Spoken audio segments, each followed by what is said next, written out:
We wouldn't attempt to meditate or engage in any other contemplative practice if we didn't feel that something about our experience needed to be improved. But here lies one of the central paradoxes of spiritual life, because this very feeling of dissatisfaction causes us to overlook the intrinsic freedom of consciousness in the present. As we have seen, there are good reasons to believe that adopting a practice like meditation can lead to positive changes in one's life. But the deepest goal of spirituality is freedom from the illusion of the self, and to seek such freedom, as though it were a future state to be attained through effort, is to reinforce the chains of one's apparent bondage in each moment. Traditionally, there have been two solutions to this paradox. One is to simply ignore it, and to adopt various techniques of meditation in the hope that a breakthrough will occur. Some people appear to succeed at this, but many fail. It is true that good things often happen in the meantime. We can become happier and more concentrated, but we can also despair of the whole project. The words of the sages may begin to sound like empty promises, and we are left hoping for transcendent experiences that never arrive or prove merely temporary. The ultimate wisdom of enlightenment, whatever it is, cannot be a matter of having fleeting experiences. The goal of meditation is to uncover a form of well-being that is inherent to the nature of our minds. It must therefore be available in the context of ordinary sights, sounds, sensations, and even thoughts. Peak experiences are fine, but real freedom must be coincident with normal waking life. The other traditional response to the paradox of spiritual seeking is to fully acknowledge it and concede that all efforts are doomed, because the urge to attain self-transcendence or any other mystical experience is a symptom of the very disease we want to cure. There is nothing to do but give up the search. These paths may appear antithetical, and they are often presented as such. The path of gradual ascent is typical of Theravada Buddhism and most other approaches to meditation in the Indian tradition, and gradualism is the natural starting point for any search, spiritual or otherwise. Such goal-oriented modes of practice have the virtue of being easily taught, because a person can begin them without having had any fundamental insight into the nature of consciousness or the illusoriness of the self. He need only adopt new patterns of attention, thought, and behavior, and the path will unfold before him. By contrast, the path of sudden realization can appear impossibly steep. It is often described as non-dualistic, because it refuses to validate the point of view from which one would meditate or practice any other spiritual discipline.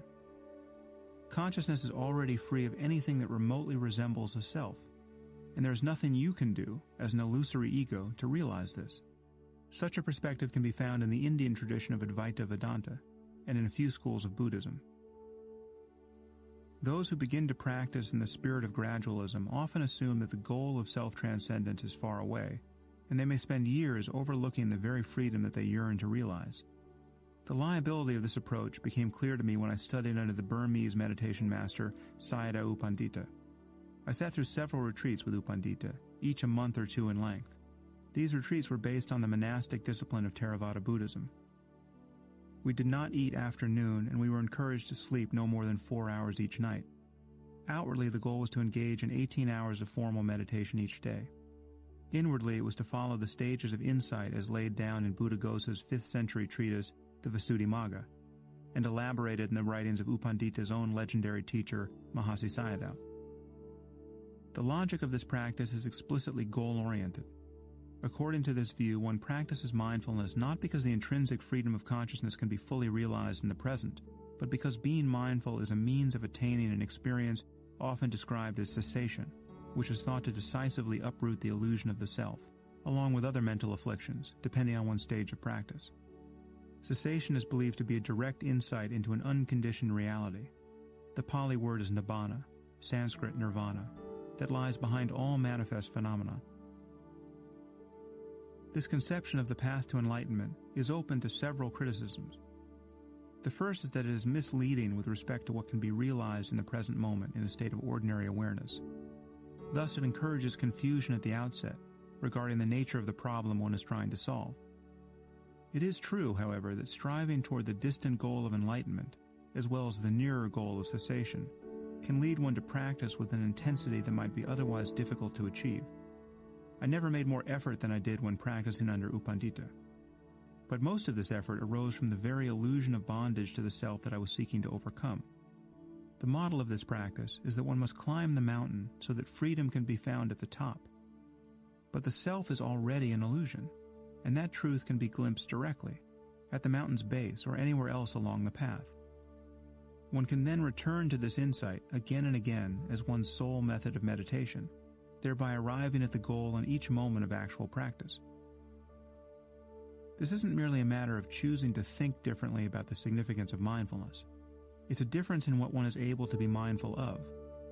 Dualistic mindfulness, paying attention to the breath, for instance, generally proceeds on the basis of an illusion. One feels that one is a subject, a locus of consciousness inside the head, that can strategically pay attention to the breath or some other object of awareness because of all the good it will do.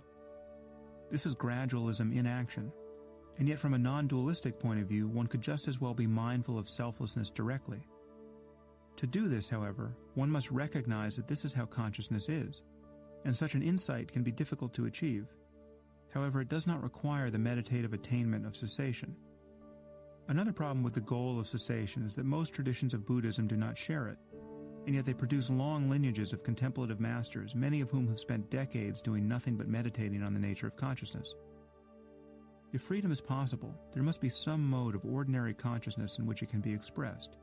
Why not realize this frame of mind directly?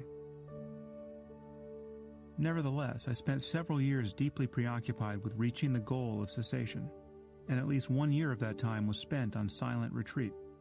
Although I had many interesting experiences, none seemed to fit the specific requirements of this path. There were periods during which all thought subsided, and any sense of having a body disappeared. What remained was a blissful expanse of conscious peace that had no reference point in any of the usual sensory channels. Many scientists and philosophers believe that consciousness is always tied to one of the five senses, and that the idea of pure consciousness, apart from seeing, hearing, smelling, tasting, and touching, is a category error and a spiritual fantasy. I am confident that they are mistaken. But cessation never arrived.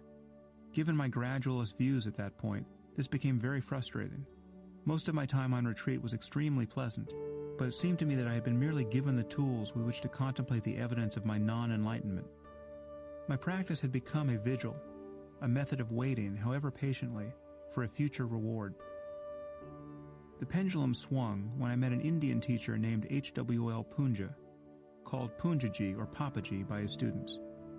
Punjaji was a disciple of Ramana Maharshi, arguably the most widely revered Indian sage of the 20th century. Ramana's own awakening had been quite unusual because he had had no apparent spiritual interest or contact with a teacher. As a boy of 16, living in a middle-class family of South Indian Brahmins, he spontaneously became a spiritual adept. While sitting alone in his uncle's study, Ramana suddenly became paralyzed by a fear of death. He lay down on the floor, convinced that he would soon die, but rather than remaining terrified, he decided to locate the self that was about to disappear. He focused on the feeling of I, a process he later called self-inquiry, and found it to be absent from the field of consciousness. Ramana the person didn't die that day, but he claimed that the feeling of being a separate self never darkened his consciousness again. After fruitlessly attempting to behave like the ordinary boy he had once been, Ramana left home and traveled to Tiruvannamalai, an ancient pilgrimage site for followers of Shiva. He spent the rest of his life there, in proximity to the mountain Arunachala, with which he claimed to have a mystical connection. In the early years after his awakening, Ramana seemed to lose his ability to speak, and he was said to grow so absorbed in his experience of transfigured consciousness that he remained motionless for days at a time. His body grew weak, developed sores, and had to be tended by the few locals who had taken an interest in him. After a decade of silence, around 1906, Ramana began to conduct dialogues about the nature of consciousness. Until the end of his life, a steady stream of students came to study with him. These are the sorts of things he was apt to say. The mind is a bundle of thoughts. The thoughts arise because there is the thinker. The thinker is the ego. The ego, if sought, will automatically vanish. Reality is simply the loss of the ego. Destroy the ego by seeking its identity. Because ego is no entity, it will automatically vanish and reality will shine forth by itself. This is the direct method, whereas all other methods are done only retaining the ego. No sadhanas, spiritual practices, are necessary for engaging in this quest. There is no greater mystery than this, that being the reality, we seek to gain reality. We think that there is something hiding our reality, and that it must be destroyed before the reality is gained. It is ridiculous. A day will dawn when you will yourself laugh at your past efforts. That which will be on the day you laugh is also here and now. Any attempt to make sense of such teachings in third-person scientific terms quickly produces monstrosities. From the point of view of psychological science, for instance, the mind is not just a bundle of thoughts. And in what sense can reality simply be, quote, the loss of the ego? Does this reality include quasars and hantavirus? But these are the kinds of quibbles that will cause one to miss Ramana's point. While the philosophy of Advaita and Ramana's own words may tend to support a metaphysical reading of teachings of this kind, their validity is not metaphysical. Rather, it is experiential. The whole of Advaita reduces to a series of very simple and testable assertions. Consciousness is the prior condition of every experience. The self or ego is an illusory appearance within it. Look closely for what you are calling I, and the feeling of being a separate self will disappear. What remains, as a matter of experience, is a field of consciousness, free, undivided, and intrinsically uncontaminated by its ever-changing contents. These are the simple truths that Punjaji taught. In fact, he was even more uncompromising than his guru in his non-duality. Whereas Ramana would often concede the utility of certain dualistic practices, Punjaji never gave an inch. The effect was intoxicating, especially to those of us who had spent years practicing meditation. Punjaji was also given to spontaneous bouts of weeping and laughter, both apparently from sheer joy. The man did not hide his light under a bushel. When I first met him, he had not yet been discovered by the throngs of Western devotees who would soon turn his tiny house in Lucknow into a spiritual circus. Like his teacher Ramana, Punjaji claimed to be perfectly free from the illusion of the self, and by all appearances he was. And like Ramana and every other Indian guru, Punjaji would occasionally say something deeply unscientific. On the whole, however, his teaching was remarkably free of Hindu religiosity or unwarranted assertions about the nature of the cosmos. He appeared to simply speak from experience about the nature of experience itself. Punjaji's influence on me was profound, especially because it came as a corrective to all the strenuous and unsatisfying efforts I'd been making in meditation up to that point. But the dangers inherent in his approach soon became obvious. The all-or-nothing quality of Punjaji's teaching obliged him to acknowledge the full enlightenment of any person who was grandiose or manic enough to claim it. Thus I repeatedly witnessed fellow students declare their complete and undying freedom, all the while appearing quite ordinary, or worse. In certain cases, these people had clearly had some sort of breakthrough, but Punjaji's insistence upon the finality of every legitimate insight led many of them to delude themselves about their spiritual attainments. Some left India and became gurus. From what I could tell, Punjaji gave everyone his blessing to spread his teachings in this way.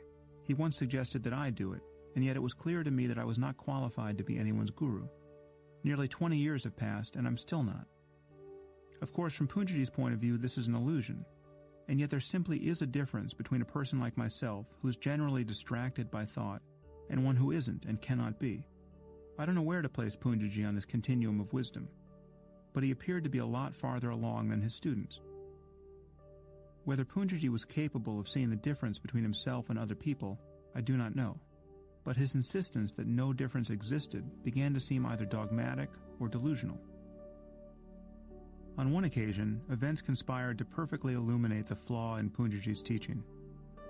A small group of experienced practitioners, among us several teachers of meditation, had organized a trip to India and Nepal to spend 10 days with Punjaji in Lucknow, followed by 10 days in Kathmandu, to receive teachings on the Tibetan Buddhist practice of Dzogchen. As it happened, during our time in Lucknow, a woman from Switzerland became, quote, enlightened in Punjaji's presence. For the better part of a week, she was celebrated as something akin to the next Buddha. Punjaji repeatedly put her forward as evidence of how fully the truth could be realized without making any effort at all in meditation. And we had the pleasure of seeing this woman sit beside Punjaji on a raised platform, expounding upon how blissful it now was in her corner of the universe. She was, in fact, radiantly happy, and it was by no means clear that Punjaji had made a mistake in recognizing her. She would say things like, "There is nothing but consciousness, and there is no difference between it and reality itself. Coming from such a nice, guileless person, there was little reason to doubt the profundity of her experience. When it came time for our group to leave India for Nepal, this woman asked if she could join us. Because she was such good company, we encouraged her to come along. A few of us were also curious to see how her realization would appear in another context.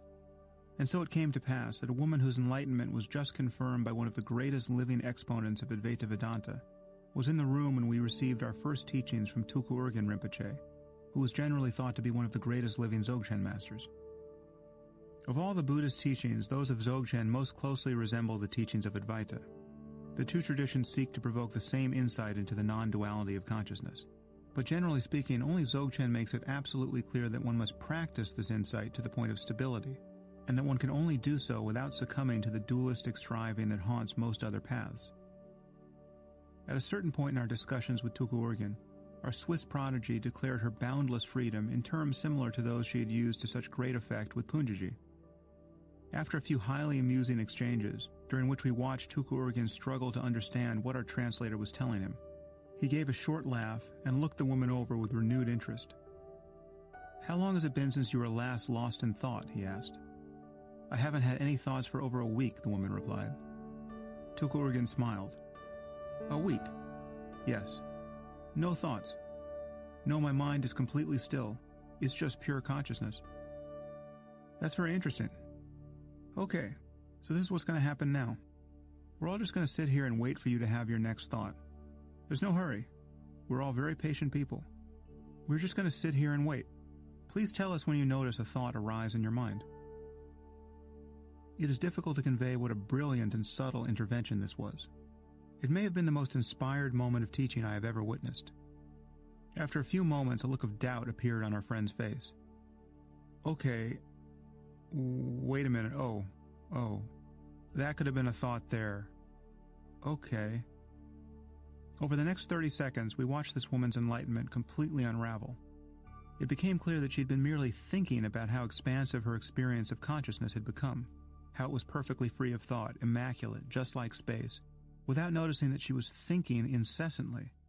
She had been telling herself the story of her enlightenment, and she'd been getting away with it because she happened to be an extraordinarily happy person, for whom everything was going very well for the time being. This was the danger of non-dual teachings of the sort that Punjaji was handing out to all comers. It was easy to delude oneself into thinking that one had achieved a permanent breakthrough, especially because he insisted that all breakthroughs must be permanent. What the Dzogchen teachings make clear, however, is that thinking about what is beyond thought is still thinking, and a glimpse of selflessness is generally only the beginning of a process that must reach fruition. Being able to stand perfectly free of the feeling of self is the start of one's spiritual journey, not its end.